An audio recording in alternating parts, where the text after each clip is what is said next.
My name is David McKenzie. I live on County Line Road. I caught my first fish in Black River. I'm 77 years old. I ate my first fish out of Black River. How many men here fish in Black River? Raise your hand. And ate your first fish. Took your grandchildren. My grandson lives in New Jersey. He's moving back to Sauk State. I like to take him to where my daddy took me. But if they drill whatever they're gonna do with this stupid mine, I won't be able to take my grandson fishing.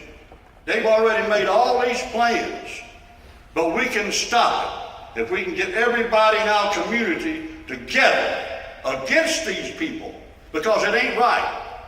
Messing up our way of life. My name is Jessie White. I'm an attorney with SCELP. We represent the Coastal Conservation League, Winyard Rivers Foundation, and Wildlife Federation. For the past year, we've been reviewing RDA's proposal to convert this nearly 1,000-acre site into a massive limestone mining and processing facility. The absurdity of permitting this massive mine on a site with over 100 acres of wetlands, surrounded by hundreds more, in the drainage basin of the Black River, in the middle of a residential and historic community, let alone to authorize such activity without a thorough and exhaustive study of all foreseeable impacts, is exasperating, to say the least. What's even more alarming is that not only are the negative consequences that will result from this type of mining activity well documented and agreed upon, but DHEC itself is aware of these facts and it's proceeding anyway, literally gambling with the quality of people's lives and their environment. We know with absolute certainty that sinkholes can and do form in the area of the proposed mine. We also know with absolute certainty that mine dewatering exacerbates potential development of sinkholes and drying up of nearby wells and wetlands. Simply put, we know for a fact that there are greater risks involved with dewatering. What we don't know is the precise ways in which these risks will be realized by this community and the surrounding environment. My name is Rita OLeary. I represent the Winyard Rivers Foundation, and our sole purpose is to talk about the possible impacts to water quality. Based on our review of this permit, the documents, and expert opinion, we believe that the proposed limestone mine will result in direct, indirect, and cumulative impacts to local and regional water resources during its 20-year lifespan. We request that the permit be denied in favor of protecting the quality and quantity of our water resources and the communities, both human and natural, that rely on them. My grandparents, my father, and my brothers and my sister, we all have property. With this mine, we would not have that if this come. I totally deny this and hope that nothing comes. And please say no to the Cleary.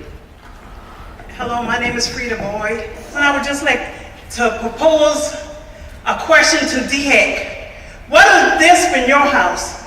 A place where you go home and want to feel that comfort. You can't feel comfort in your home and at peace. Where can you feel comfort and peace at?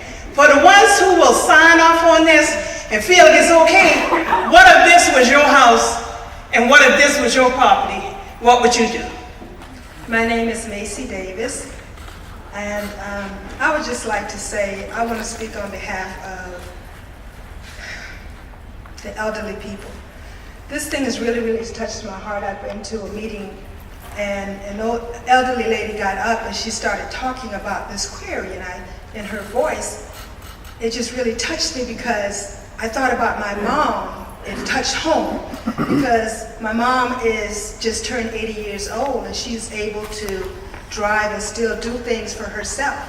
But if this query comes, it's going to rob her of being able to drive and go and do things for herself. And sometimes it's not all about money, and I was reading, here it's about 20 to 25 jobs.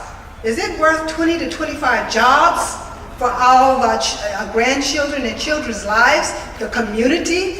Okay, yeah, I worry about deers running out in front of my car, but I thought, wow, we won't have to worry about any deers running out in front of our car because all the wildlife will be gone. Yes, this is Mayor Frank McCleary. We've heard a lot tonight, and again, this is really about what DHEC, the decision you guys make. And it can't be just about the letter of the law. You just can't do that. You've heard these folks have worked all their lives. You know the impact. I know this is about business for the gentlemen that are sitting on the corner over here, but this is about life. and about people who've invested a lot into this community. And for the gentleman who said that we weren't here to blasting, sir, I've spent 29 years in the military. I've served 2 tours in combat. There's not one explosion that has a silencer on it. So I don't accept what you said. And a part of what your challenges is right now, you have not been honest up front. You came here talking about a sod field. Now we're talking about blasting and trucks traveling through it for 20 years. So you can't come back now a year later and tell us to trust you. We've had experiences just 10 miles out. So don't feed us something that is not true. You're not going to win that way, okay? So this is about life, not money. And again, it's on DHEC. Again, just like we apply all the other rules to make sure that the people are safe, you got to do that now. It's just that important. My name is Tim Bizzle with American Materials Company. Good evening, ladies and gentlemen. Along with Rich Moses, my colleague, we have 65 years of experience in the mining industry. We have witnessed great changes to our industry. It is our goal to ensure these changes continue to be positive ones, especially for communities. We are all a part of communities. Our first and foremost goal is safety. Safety for our communities, our employees, our customers, and the traveling public. Our focus will continue to be a positive influence in communities. We have been committed to that since 1999 when American Materials Company began. We understand that giving back is required. It's not an option. Over the years, we've worked with our community schools, churches, sports teams, overall social groups to become a partner and a friend. We have helped in various ways: community building improvements, church building improvements, participate in parades and gatherings, local EMS and fire departments. I understand your concerns that you're having here tonight. I too came from a small town called Micro, 257 people. Everyone there, like everyone here, in that community were friends and neighbors. If given the chance, we would like the opportunity to prove to you guys that we can become friends and neighbors.